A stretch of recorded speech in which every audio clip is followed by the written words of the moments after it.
Hola, buenos días a todos. Bueno, para los que no me conozcáis, soy Ana Palacios Marqués, soy la actual presidenta de la Sociedad de Obstetricia y Ginecología de la Comunidad Valenciana y soy la jefa de sección de obstetricia del Hospital General Universitario Dr. Balmis de Alicante.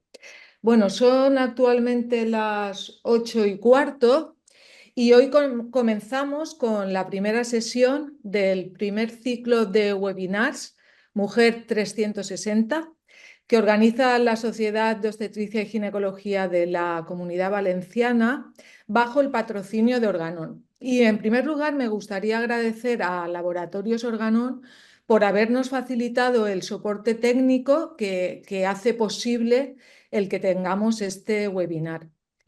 Confío en veros todos los meses, una vez al mes a todos, y que este espacio sirva para estrechar lazos entre los ginecólogos y ginecólogas de la Comunidad Valenciana y de otras comunidades.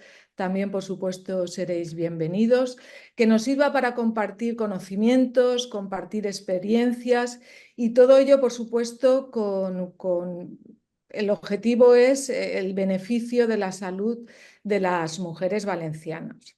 Os invito a participar a través del chat con vuestras preguntas, vuestros comentarios, que una vez finalice la ponente yo misma me encargaré de transmitirle. Bueno, y sin más preámbulos, quiero presentaros a la doctora María Asunción Quijada Cazorla, que es ginecóloga del Hospital General Universitario Dr. Balmis, que nos va a hablar sobre la experiencia y la evidencia en simulación, desde el error hasta la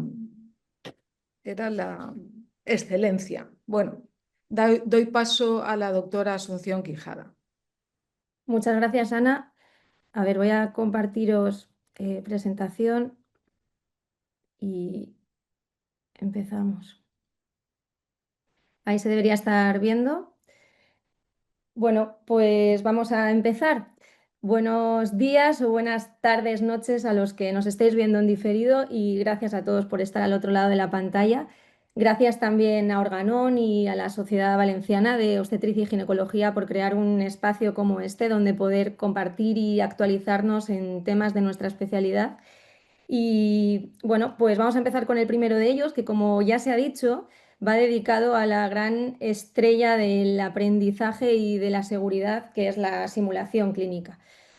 Yo soy Asun Quijada, soy ginecóloga en el Hospital Dr. Balmis de Alicante, instructora de simulación, y con esta charla quisiera invitaros a conocer un poquito más de cerca a la simulación obstétrica y sus superpoderes como herramienta que nos permite equivocarnos con tranquilidad y utilizar ese error como una oportunidad para ser mejores. Que entendamos que la simulación es algo así como ese camino que con ya evidencia científica nos permite ir del error a la excelencia. Y quisiera que empezáramos viendo un escenario de simulación de una emergencia obstétrica, en concreto de una distocia de hombros. Toma uno. Vamos, empuja fuerte. Muy bien, muy bien, muy bien. Ahora respira un poco, venga, a ver. Empuja. ¿Sale o no? A ver. ¿Para dónde? Sí, ¿De dónde aquí. para acá? Venga, va, para Aquí, acá. aquí, muy bien. Venga. Venga, que empuje más. Empuja fuerte. Fuerte abajo, tira para abajo. Rodilla al suelo. Venga, empuja para abajo. Empuja. Vale, a ver, levanta Venga, mucha pierna. Venga, empuja. A ver, cógele esa pierna, marido. Cógele esa pierna, venga, No pues. sale, aquí, llama, que no sale. No sale. Venga, pues llama tú, dale coge la pierna, venga, corre. Ya, pues sí. Venga, empuja fuerte. Cógele la pierna tú también. Venga, empuja. ¿Qué pasa? Que no sale, no sale. Aguanta ahí. No sale, Venga. no sale, a ver si. Venga, pues yo Aquí, tengo más aquí abajo, que voy a tirar yo. Venga. A ver si Empuja, cuando diga la doctora, empuja fuerte, ¿eh? Tiene que empujar lo más fuerte que pueda. muy fuerte. Muy fuerte. Muy fuerte, María, muy fuerte. Venga, muy fuerte, Juanita. Venga. Empuje fuerte. Venga, vamos, que David tiene que salir. Venga. Nada, ahora te contamos. Está todo bien, todo bien. Venga, empuja fuerte, si no empuja no sale. Venga, vamos, empuja, vamos. Ya sale. Ya sale, venga, va. Venga. ¿Qué pasa? Ya está, muy bien. Venga, muy bien. ¿Qué ha pasado? Muy bien, María, muy bien. Muy Aquí bien, está David, David. míralo. David.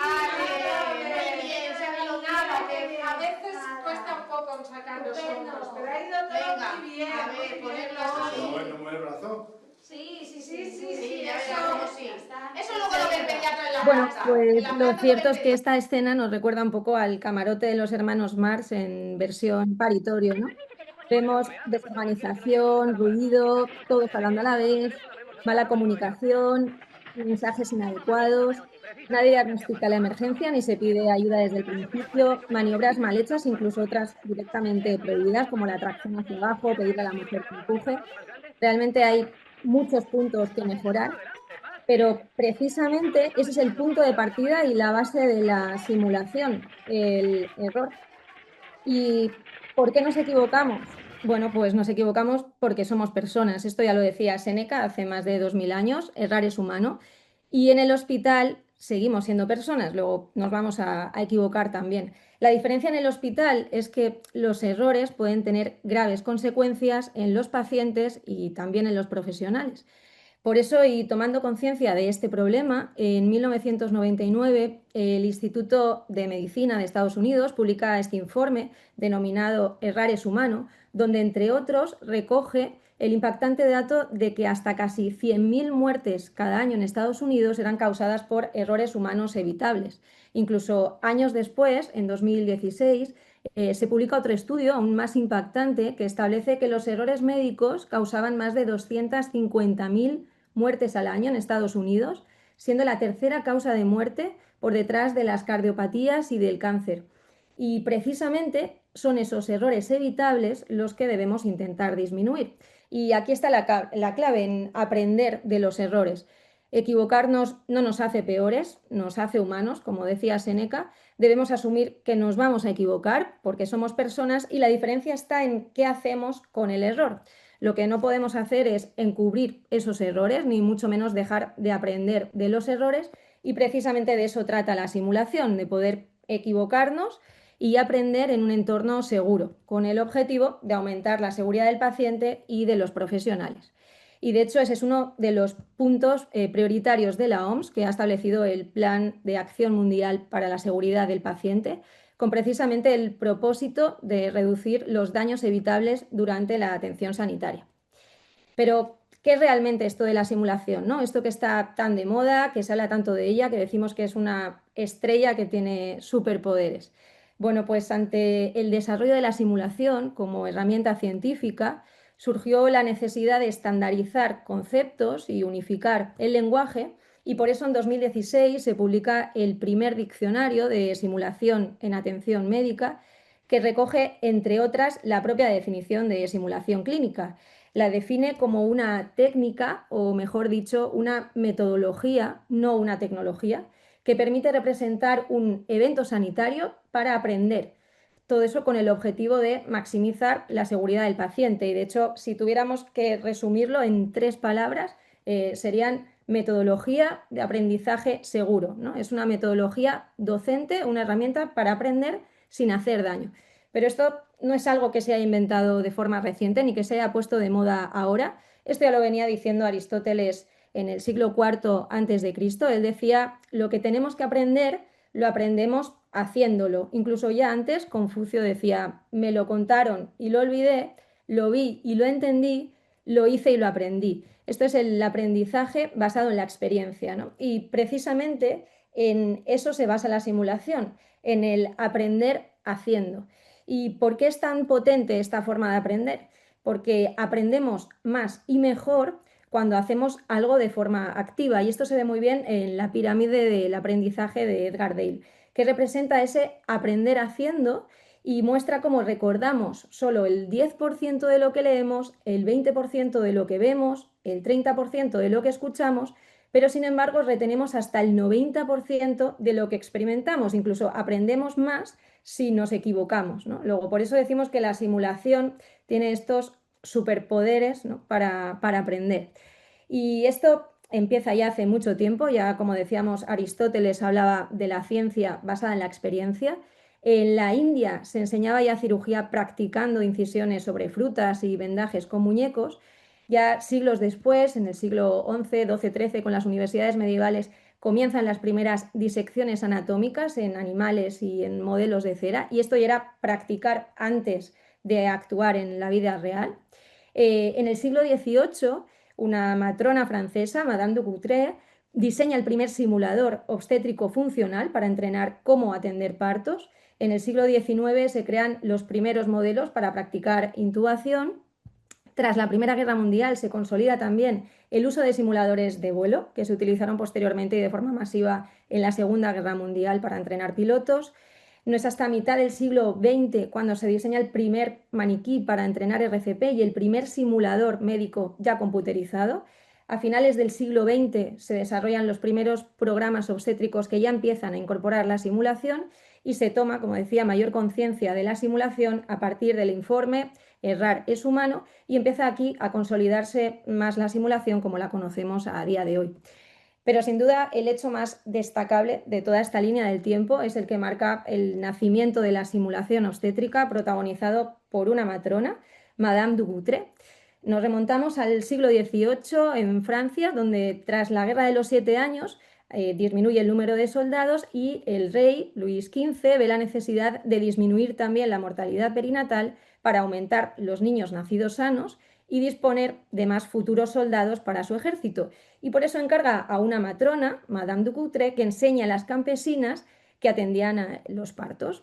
Y Madame de Coutret, que era una auténtica visionaria de la época, ya escribía en sus notas: hay que enseñar a las manos lo que la mente ha comprendido. Y ella, de hecho, diseña y fabrica su propio simulador obstétrico, al que llama La Máquina, para entrenar a las campesinas, y además escribe su propio manual ilustrado, El arte de dar a luz, y con ello durante más de 30 años se dedica a recorrer toda Francia y llega a formar a más de 5.000 parteras por todo el país. Luego se convierte, casi sin saberlo ella, en la primera instructora de simulación obstétrica de la historia.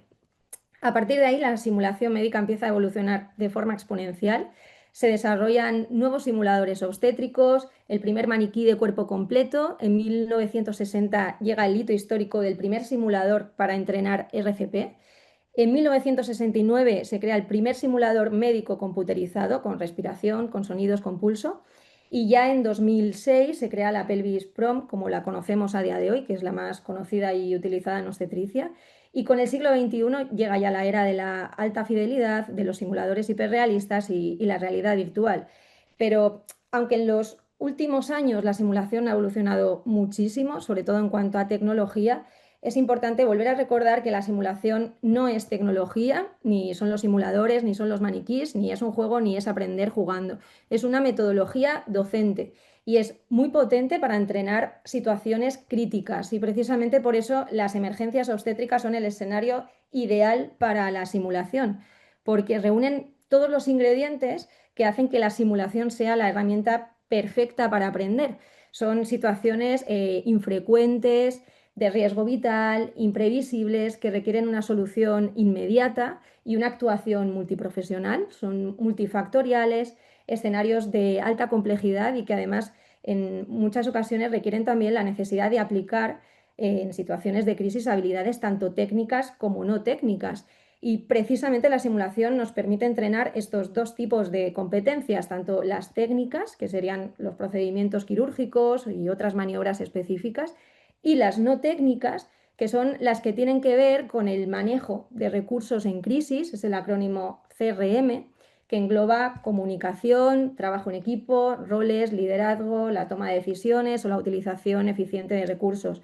Y esto es clave porque la mayoría de los errores en emergencias, hasta el 75% de ellos, no se deben a falta de conocimientos o de técnica, sino a fallos en habilidades no técnicas, ¿no? Y realmente, si lo pensamos, los mejores equipos del mundo pasan el 90% del tiempo entrenando y solo un 10% del tiempo compitiendo, ¿no? Entonces, ¿cómo es posible que nosotros, que estamos jugando realmente con vidas, estamos todo el tiempo compitiendo sin haber entrenado antes lo suficiente con nuestro equipo, ¿no? Parece de sentido común que si entrenáramos más, como dice Gary Player, tendríamos más suerte, ¿no? Cuanto más entreno, más suerte tengo, tendríamos mejores resultados.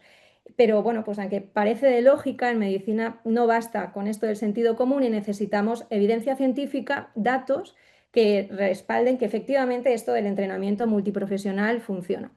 ¿Y qué nos dice la literatura científica de la simulación obstétrica? Bueno, pues si hacemos la búsqueda en PubMed, lo primero que llama la atención es que la mayor parte de los estudios se concentran en la última década. Las primeras publicaciones empiezan a partir del año 2000 y desde entonces van creciendo de forma exponencial. En 2013 encontramos esta revisión donde se destaca que la simulación en emergencias obstétricas ya ha pasado de ser una buena idea en la teoría a convertirse en una intervención basada en la evidencia que puede mejorar los resultados clínicos. Y de hecho, en esta misma publicación se analizan las diferentes emergencias obstétricas y qué nivel de evidencia se ha demostrado con la simulación en cada una de ellas, destacando el mayor impacto en la distocia de hombros.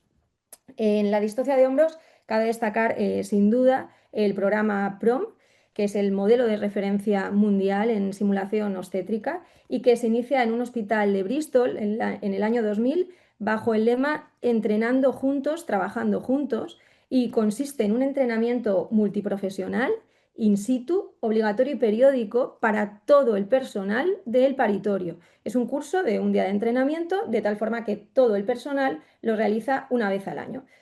Pues bien, en 2006 publican los primeros resultados del entrenamiento PROM, donde ya objetivan una mejora en el Apgar tras el nacimiento y una disminución en los casos de encefalopatía hipóxico-isquémica de forma estadísticamente significativa, aunque no observan cambios en la mortalidad perinatal. Y de hecho concluyen que esta es la primera vez que una intervención educativa demuestra una mejora clínica importante en los resultados perinatales. Posteriormente, en 2016, el mismo grupo publica el estudio quizá más conocido, con mayor tamaño muestral y mayor rango temporal, que muestra el impacto clínico más relevante, donde observan que después del entrenamiento, en los siguientes 12 años tras implementarse el entrenamiento, la tasa de parálisis braquial obstétrica al nacimiento disminuye de un 7,4 a un 1,3%. Y de hecho, la parálisis braquial obstétrica que persiste más allá de los 12 meses se reduce de un 2% a 0 casos. Es decir, que en los 12 años tras implementar el programa, en 562 distocias de hombros, no se registró ningún caso de parálisis braquial permanente. El programa PROM se extiende a nivel internacional y se publican otros estudios en otros países, como este, en 2022, en un hospital de Helsinki, que objetiva que comparando antes y después de implementar el entrenamiento, se observa un aumento significativo de los diagnósticos de los casos de distocia de hombros, pero al mismo tiempo objetivan una disminución, y es estadísticamente significativa, de los casos de parálisis braquial obstétrica. Y en España, también en el año 2022, se publica un estudio realizado en el Hospital Puerta de Hierro, donde también se evidencia que tras el entrenamiento disminuye la parálisis braquial obstétrica con un ligero aumento de los casos de distocia de hombros. Y contamos además con evidencia de mayor calidad, como esta revisión sistemática y metaanálisis, que confirma una disminución estadísticamente significativa de los casos de parálisis braquial obstétrica a expensas de un aumento del diagnóstico de los casos de distocia de hombros. Bueno, ¿y qué sucede en otras emergencias? Por ejemplo, la hemorragia posparto, pues es otro escenario donde la simulación ha demostrado que funciona. Sabemos que es la principal causa de mortalidad materna a nivel mundial, sobre todo en países en vías de desarrollo, y por eso organismos internacionales han desarrollado programas de entrenamiento y la adquisición de competencias como este programa, que de hecho tiene como módulo fundamental el sangrado posparto. Los resultados de este programa se publican en estudios como este. Este es un ensayo clínico publicado en 2019 que se desarrolla en Tanzania y que compara 10 distritos sin entrenamiento y otros 10 con entrenamiento. Se entrena a 4.000 profesionales y se analizan los resultados de 106.000 partos.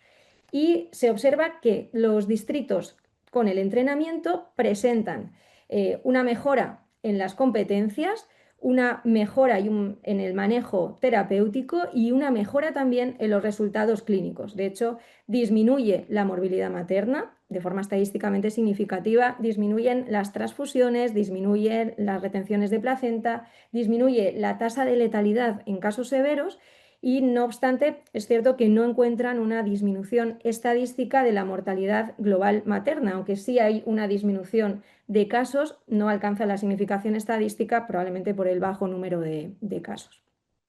De este mismo programa se publica en 2021 una revisión sistemática que analiza los efectos durante 7 años, incluyendo 11 estudios, y se confirman los mismos resultados que el estudio previo. Una mejora en conocimientos, en habilidades, una mejora también en el trabajo en equipo y una mejora significativa de los resultados clínicos. Si bien, bueno, estos estudios sí destacan que en estos países de bajos recursos los beneficios de la simulación se pueden ver limitados y afectados por deficiencias organizativas y por recursos materiales insuficientes. Aun con todo, en estos contextos es donde se observa una mejora clara tras el entrenamiento con simulación. ¿Y qué sucede en países desarrollados? Bueno, pues este estudio multicéntrico, publicado en 2023, se diseñó para evaluar un programa de entrenamiento multiprofesional en hospitales militares estadounidenses, comparando antes y después del entrenamiento. Y los resultados fueron que tras el entrenamiento no cambiaba la incidencia de la hemorragia posparto, pero sí mejoraba el manejo farmacológico, disminuía la estancia hospitalaria, disminuían las transfusiones masivas y no se registró ningún caso de muerte materna en todo el periodo de estudio, con lo cual queda claro que la simulación obstétrica también tiene beneficios en entornos de alta complejidad y máxima disponibilidad de recursos. Y tenemos más evidencia o evidencia de mayor calidad sobre el entrenamiento multiprofesional. Sí, la tenemos. Hay una revisión de la Cochrane publicada en 2020 que incluye 31 estudios y más de 250.000 partos, donde se evalúa el entrenamiento multiprofesional en emergencias obstétricas y concluye que el entrenamiento mejora los resultados clínicos, destacando sobre todo la reducción de la lesión braquial permanente, disminuye también la morbilidad materna y es cierto que tampoco objetivan cambios en la mortalidad ni neonatal ni materna global, probablemente porque son eventos infrecuentes. Ven también que mejora el trabajo en equipo, la coordinación, la comunicación, la toma de decisiones y el liderazgo, y objetivan también una mejora en los conocimientos y actitudes de los profesionales. Con lo cual, en resumen, sí se recomienda la formación multiprofesional basada en simulación porque mejora el trabajo en equipo y reduce la morbilidad neonatal y materna. Y contamos también con una revisión sistemática y metaanálisis de 2022, es la mayor en cuanto a número de estudios incluidos y rango temporal.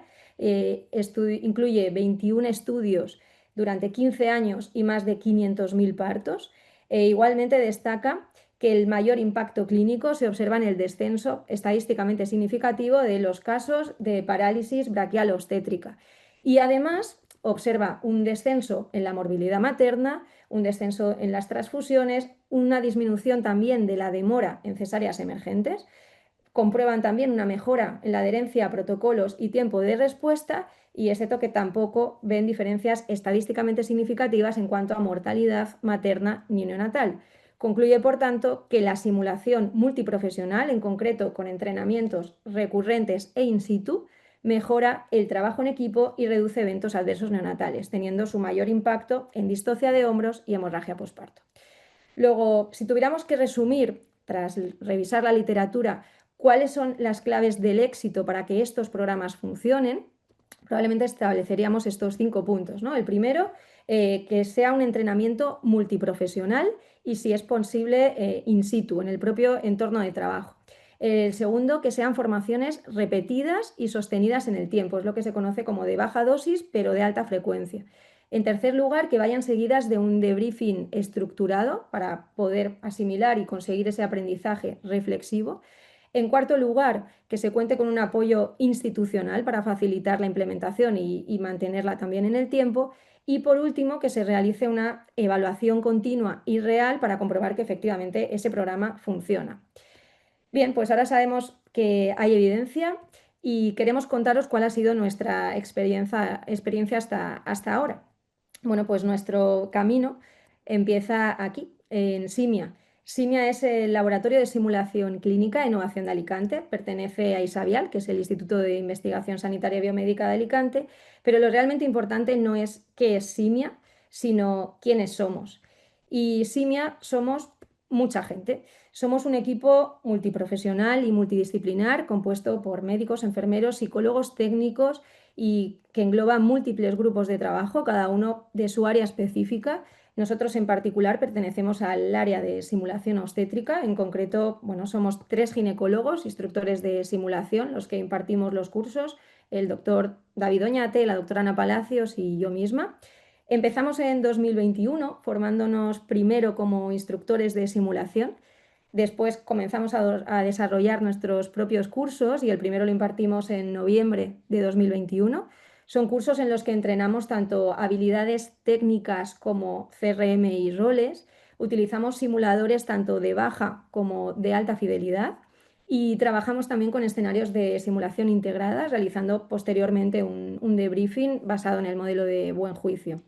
Hemos realizado también entrenamientos multiprofesionales e in situ en el paritorio, incluyendo a todo el personal de paritorio, matronas, residentes de matronas, CCAEs y ginecólogos. Y bueno, si miramos atrás, desde 2021 hasta ahora, hemos impartido un total de 37 cursos de emergencias obstétricas a más de 340 profesionales. Ahora la pregunta importante sería, ¿y esto ha servido para algo? ¿O qué impacto real han tenido estas formaciones en nuestro entorno? Bueno, pues para evaluar la efectividad de una formación existe este modelo de Kirkpatrick que establece en 4 niveles el impacto de cualquier programa formativo. El primero de los niveles es la satisfacción y la percepción de la utilidad por parte de los participantes. A nosotros nos parece que los profesionales se van muy contentos y es muy gratificante también, incluso que después de una emergencia real en una guardia, después de haber hecho el curso, nos digan que lo han aplicado y que creen que lo han hecho bien, ¿no? Esto es sin duda lo más gratificante de todo, pero esto no sirve como evidencia o como datos para decir que se van satisfechos, ¿no? La forma de evaluar este nivel es con encuestas de satisfacción. Nosotros realizamos una encuesta anónima antes y una después de la formación y si analizamos estas encuestas, pues vemos que en más del 90% de los casos piensan que es relevante, que el 96% piensa que el curso es efectivo, que más del 97% realmente bueno, expone que ha podido expresar sus reflexiones después de las simulaciones y el 100% de los participantes recomendaría el taller a otros compañeros. Si preguntamos qué es lo que más les ha gustado del curso, bueno, todas las respuestas son positivas. Se destaca que la parte práctica, los escenarios, todo genial, que estuviéramos todos juntos, tanto gines como matronas, ver en qué puedo mejorar. Bueno, pues parece que se van satisfechos y nos ponen buena puntuación en esto. Superado el primer nivel, el segundo nivel sería si se aprende con estos cursos y esto se puede evaluar de varias formas. La primera sería hacer una autoevaluación de competencias. Igualmente, de forma anónima, les preguntamos antes y después de la formación cómo de competentes se sienten, por ejemplo, con la colocación de un balón de Bacri. Y vemos cómo cambia la percepción desde antes de la formación, donde predomina para nada competente o algo competente, y pasa después de la formación a ser muy competente, incluso extremadamente competente. Lo mismo sucede con otras técnicas como las suturas de capitonaje, igual antes del curso más para nada competente y después pasan a ser moderadamente competentes, incluso extremadamente competentes. Y observamos lo mismo si preguntamos, por ejemplo, por adoptar un rol dentro del equipo de atención en una hemorragia posparto. Pues igualmente pasan de algo competente o moderadamente competente a sentirse más competentes, ¿no? Luego, en este sentido, parece que los participantes sienten que ganan confianza, competencias y que mejoran habilidades. Otra opción para evaluar este nivel es realizar un examen clásico y tradicional. Nosotros igualmente, previo a los cursos, entregamos la parte teórica en una plataforma online y tras el repaso teórico y el curso práctico tienen que realizar unos test de evaluación y bueno, pues vemos también que la mayoría aprueban con buena nota, ¿no? Con sobresaliente. Luego, primer nivel superado, el segundo parece que también. Vamos a ver el tercero, que sería la transferencia, el cambio de conducta en el sitio de trabajo.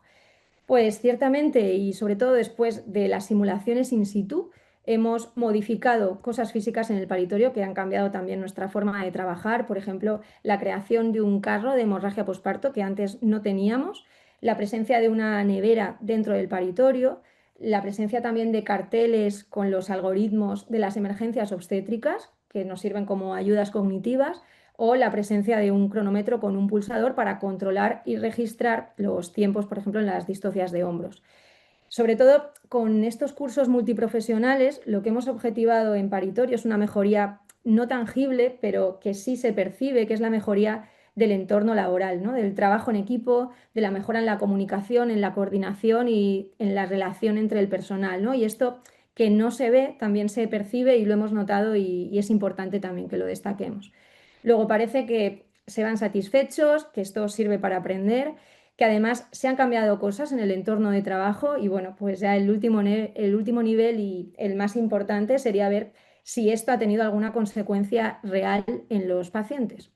Bueno, pues nosotros hemos realizado un estudio observacional retrospectivo analizando todos los casos de distocia de hombros ocurridos en nuestro hospital desde 2016 a 2023 y se dividieron los periodos en antes y después del inicio de los cursos. Y vimos, en primer lugar, que la incidencia de los casos de distocia de hombros ha aumentado, pasando en el primer periodo de un 0,99% a un 2,57% después de los cursos. Y realmente esto es acorde a lo publicado en la literatura. Se reconocen y se diagnostican más distocias después del entrenamiento. La pregunta importante sería, ¿y qué repercusión ha tenido esto en la morbilidad neonatal? Bueno, pues analizando los resultados neonatales vimos que los eventos adversos neonatales han disminuido tras el inicio de los cursos de simulación y lo han hecho de forma estadísticamente significativa. Han disminuido también las fracturas de clavícula, el ingreso en UCI neonatal y las estancias prolongadas en UCI, y los tres lo han hecho de forma estadísticamente significativa. Y en cuanto a la parálisis braquial obstétrica, si bien observamos una disminución en los casos, esta disminución no fue estadísticamente significativa por la baja frecuencia del evento probablemente. Con lo cual, la conclusión tras la implementación de nuestros cursos en nuestro medio es que se cumplirían los 4 niveles. Hay satisfacción por parte de los profesionales, hay aprendizaje, hay transferencia y mejoras en el entorno y hay una mejoría real sobre los pacientes. ¿Y ahora qué? ¿Ahora dónde vamos? Bueno, pues desde luego hay que seguir promoviendo e impulsando la simulación obstétrica en nuestro medio, seguir realizando cursos en emergencias obstétricas con los que decíamos son las claves del éxito de los programas de simulación. En la Sociedad Valenciana va a constituirse próximamente un grupo de trabajo de simulación obstétrica con tal de estandarizar programas y crear más sinergias. Desde SIMIA hemos promovido también un formato de un concurso innovador para entrenar equipos multiprofesionales compitiendo entre varios hospitales a nivel nacional. Y desde luego hay que seguir evaluando el impacto clínico que estas formaciones tienen en otras emergencias obstétricas. Al final consiste en que después de entrenar en los cursos vayamos aprendiendo y haciéndolo cada vez mejor. Este es el mismo escenario del principio. Sigue, que ya sale, venga. Muy bien. Muy Respira la bien. cabecita, muy bien. Venga, respira ahora Venga, tranquila. respira la cabeza, respira tranquila. Muy Respira bien. tranquila. Venga, que estás rotando. Venga. Muy bien. Empuja, María, empuja. Muy bien. La distancia de hombros, Paqui. Avísame. Empuja. Vale, ponemos No, la no, cama no, plana no y empuje. Asina. Nada, no empujar. Distancia de hombro, no. Paramos las Pero rodillas y María. Asina. Asunción. Paramos. Parada la Vale, y oxitocina. la cama plana, quitamos el cojín. Baja la cama, Paqui. Sí. Vale, y Venga, aquí Te tienes un momentito. Buenos días. Venga, Vamos. una Levanta distancia de hombros. Por favor, Paqui, levanta la pierna. ¿Está parada la oxitocina? Sí, parada la oxitocina, Vale. Ana. Nada, La no cama sale. plana. El y dorso el dorso, izquierdo. Asun. Dorso izquierdo. Venga, Venga. Robert, lo hacemos a la vez. Venga. Venga, voy a hacer la suprapúbica. Tú no empujes, vamos. María, ¿eh? No Que no empujes. empuje. Muy bien. Venga, María. Venga. Muy bien. Beatriz. Hola. Venga. Una distancia de hombros, doctora. ¿Término? Sí. Muy bien. ¿Queda Venga, claro? 30 Sí. segundos. Muy bien, muy bien, muy bien. Venga. Venga, ya está. Muy Ya bien, está. muy bien, María. Aquí está David. Venga, va a ver la pediatra. Venga. Vale. Muy bien. Vale. Salida de la cabeza, 55 segundos hemos tardado. Muy bien. ¿Es usted el marido de Bueno, soy la doctora Palacios. Ha surgido una complicación durante el parto. Había cierta dificultad para la salida de los hombros, pero con unas maniobras sencillas se ha podido resolver y ahora está la pediatra atendiendo al chiquito. ¿Vale? Vale. Ahí está, llorando. Vale, gracias. Bueno, pues esto ya es algo más parecido a una parada en boxes, ¿no? Hay mejor organización, liderazgo, buena distribución de roles, control del tiempo, se pide ayuda de forma precoz, acude pediatría, se verbalizan tiempos, se verbalizan maniobras, se realiza la tracción axial. Bueno, ¿y es un escenario perfecto sin errores? Pues desde luego que no, sigue habiendo puntos de mejora. La excelencia no es la perfección y precisamente de eso se trata y para eso sirve la simulación, para utilizar el error como motor de aprendizaje, de poder equivocarse en un entorno seguro, reflexionar, reconocer el error y volver a intentarlo mejor, ¿no? Por eso a mí me encanta utilizar esta frase en nuestros cursos de simulación, que es del Nobel de Literatura Samuel Beckett y que el tenista Stan Wawrinka lo tiene tatuado en el antebrazo, que dice: lo intentaste, fallaste, no pasa nada. Inténtalo otra vez y falla mejor. Muchas gracias. Bueno, muchas gracias, Asun, por tu magnífica presentación. Bueno, Asun, transmitirte la enhorabuena de todos los compañeros que a través del chat te están felicitando y te están dando las gracias porque les ha parecido una presentación muy interesante. Enhorabuena, Asun. Gracias. Muchas gracias a todos, a Asun por su presentación y a todos los que os habéis conectado y habéis participado. Gracias, de verdad. Nos vemos el próximo mes. Venga, hasta Dios. Hasta luego. Nada, y por último, solamente darles las gracias que como llevo mascarilla porque he venido de un congreso, soy Sergio, el coordinador de la Comunidad Valenciana, y he venido con un regalito. Entonces, solamente comentaros que dar gracias a Ana Palacios y a la Sociedad Valenciana de Obstetricia y Ginecología de la Comunidad Valenciana por darnos la oportunidad de patrocinar justamente este programa Mujer 360, que para nosotros es muy importante apoyar este tipo de proyectos. Agradecer a todos los que se han conectado, que han sido muchísimos, y solo recordar que a aquellos que no que se han registrado y no han podido conectarse, este vídeo va a estar grabado en diferido desde Organon Pro 72 horas para los que no han podido conectarse. Y les recordamos que, como ha dicho Ana, la siguiente tendrá lugar el 12 de noviembre, en la cual el doctor Pablo Padilla, del Hospital Universitario La Fe de Valencia, dará una ponencia sobre los resultados oncológicos tras la preservación de fertilidad en cáncer de endometrio. Una vez más, gracias también a Sun por tu gran ponencia y gracias a todos, que es la hora, 9 de la mañana, y cerramos. Muchísimas gracias a todos. Gracias. Hasta luego.